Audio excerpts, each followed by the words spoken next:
आधुनिकता की चकाचौंध में तुम बहते जा रहे हो, अपनी संस्कृति की वास्तविकता को नहीं पहचान पा रहे हो। अपनी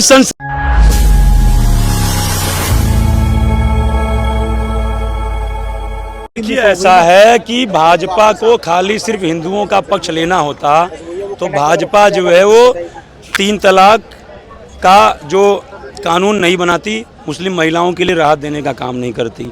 भाजपा को सिर्फ मुस्लिमों का पक्ष लेना हो और सिर्फ हिंदुओं का पक्ष लेना होता, मुस्लिमों के खिलाफ भाजपा होती। आज ये जितने हाईवे बने हैं, आज़ादी से लेकर के और 2014 तक 90,000 किलोमीटर हाईवे का प्लेटफॉर्म था हमारे पास। आज जो है मोदी जी ने 10 सालों में 43,000 किलोमीटर हाईवे बनाने का काम किया। क्या उसमें मुसलमान नहीं चलेंगे? जितने एम्स बने हैं, क्या उसमें मुसलमानों का इलाज नहीं होगा? जो शौचालय बना है मुसलमान हिंदू देख करके बना है। जो क्या कहते हैं कि 5,000 नए IIT केंद्र खुले हैं, क्या मुसलमान हिंदू देख करके खुले हैं? 51 करोड़ जनधन योजना के तहत खाते खुले, क्या हिंदू मुसलमान देख करके खुले हैं? उन खातों में 2 लाख करोड़ रुपए से ऊपर पैसा ट्रांसफर हुआ, क्या हिंदू मुसलमान देख करके हुआ? क्या कहते हैं कि जो है वो अभी आप बताइए सेना भवन अभी बन रहा है, पुराना वाला देखिए राम मंदिर बना है तो कहीं न कहीं देखिए आस्था का भी सम्मान होना चाहिए। समझ रहे मेरी बात को? और इतने सालों से हिंदुओं की राम हमारे जो है हमारे आस्था के केंद्र हैं, पूरे विश्व के केंद्र हैं। समझ रहे मेरी बात? तो कहीं न कहीं आम जनमानस में ये भाव तो है कि भाई इतने सारी सरकारें रहीं, किसी के राज में नहीं बना। देखिए मैं नहीं कहता राम मंदिर भारतीय जनता पार्टी ने बनवाया, लेकिन उसमें योगदान भाजपा का ज़्यादा है और पार्टियों से। अरे सर हम भी योगदान दिए। समझ रहे मेरी बात? तो कहीं ना कहीं और देखिए आप जो बात कर रहे हैं हिंदू राष्ट्र की, मैं भी एक राष्ट्र की परिकल्पना करता हूँ, मैं हिंदू राष्ट्र की परिकल्पना नहीं करता हूँ। मैं चाहता हूँ देश में एक ऐसा राष्ट्र बना जिससे राम राज्य की स्थापना हो। और आपके चैनल के माध्यम से मैं बताना चाहता हूँ कि उठो उठो सनातनी, पहले सनातन है, उसी से हिंदू मुस्लिम सिख ईसाई सारे हैं। पहले सनातन है, सारे उसी से निकले हैं। उठो उठो सनातनी, अब अपना धर्म बचाने को। उठो उठो सनातनी, अब अपना धर्म बचाने को। और अभी नहीं जगे तो बाद में कुछ भी नहीं बचेगा पछताने को। अभी नहीं जगे तो बाद में कुछ भी नहीं बचेगा पछताने को। आधुनिकता की चकाचौंध में, आधुनिकता की चकाचौंध में तुम बहते जा रहे हो। आधुनिकता की चकाचौंध में तुम बहते जा रहे हो, अपनी संस्कृति की वास्तविकता को नहीं पहचान पा रहे हो। अपनी संस्कृति की वास्तविकता को नहीं पहचान पा रहे हो। और एक न एक दिन तुम्हें अपनी संस्कृति पे वापस लौट के आना है, जैसे कोरोना में आए थे। हाथ नहीं मिलाएंगे, हाथ जोड़ेंगे। डांट देते थे। वही जब आज से 50 साल पहले हमारी संस्कृति थी कि हम लोगों को परोस के पूछ के खिलाते थे। हम किसी का भी, चाहे वो कोई भी जाति का हो, कोई वर्ण का हो, अभिवादन के लिए हाथ जोड़ते थे, नमस्कार नमस्कार। ये हमारी संस्कृति थी। तब लोग कहते थे यार अंग्रेज तो बड़े आगे निकल गए, वेस्टर्न कल्चर बहुत बढ़िया है, हम पिछड़े हो गए। तो अपने आप को पिछड़े समझते थे। तो जब आप मरने लगेंगे ना, तब आपको पुरानी संस्कृति याद आएगी। जैसे कोरोना में जब मौत पे मौत हो रही थी, तब वापस आ गए।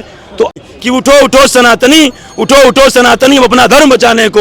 अभी नहीं जगे तो बाद में कुछ भी नहीं बचेगा पछताने को।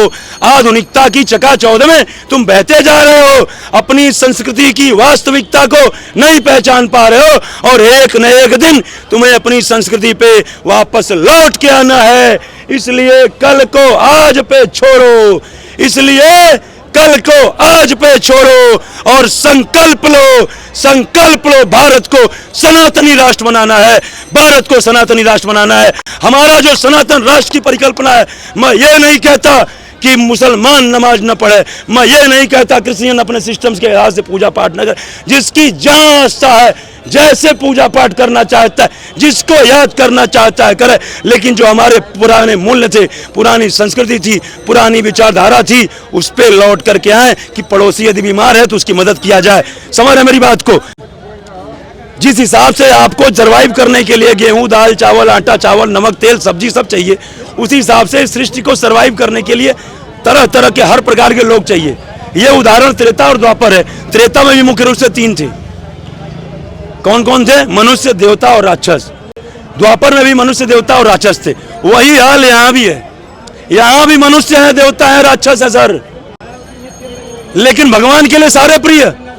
भगवान ने कभी भेद नहीं किया राक्षसों के साथ। सुनिए अभी एक खत्म आप कर रहा हूं। धरती पे किसको खत्म कर राक्षस रहा हूं। मान रहे हैं? ना ना, राक्षस पाताल से निकल के धरती पे आ गए, तो धरती पे आना कोई गलत बात नहीं है। धरती पे आकर के प्रकृति का सम्मान कीजिए। समाज को क्षति पहुंचाने लगे, उनकी महत्वाकांक्षा बढ़ती गई केजरीवाल की तरह। जैसे केजरीवाल जो है दिल्ली पा गए, सोच रहे हैं पूरा प्रधानमंत्री बन जाए, सारा राज्य जीत जाए। अरे भाई, महत्वाकांक्षी होना गलत बात नहीं है, अति महत्वाकांक्षी होना गलत बात है। कहने का मतलब है सबको एक साथ लेकर के चलने का काम कीजिए। ये विपक्ष तो कहता है कि खुद सत्ता दुरुपयोग करिए एजेंसियों का, उनका पावर का। अरे ये मैंने कहा ना, 2004 से लेकर के 14 तक कांग्रेस की सरकार थी। क्या इसका कांग्रेस की सरकार में साध्वी प्रज्ञा जेल में नहीं गई? मोदी जी के ऊपर केस किसने करवाया? अमित शाह के ऊपर केस किसने करवाया?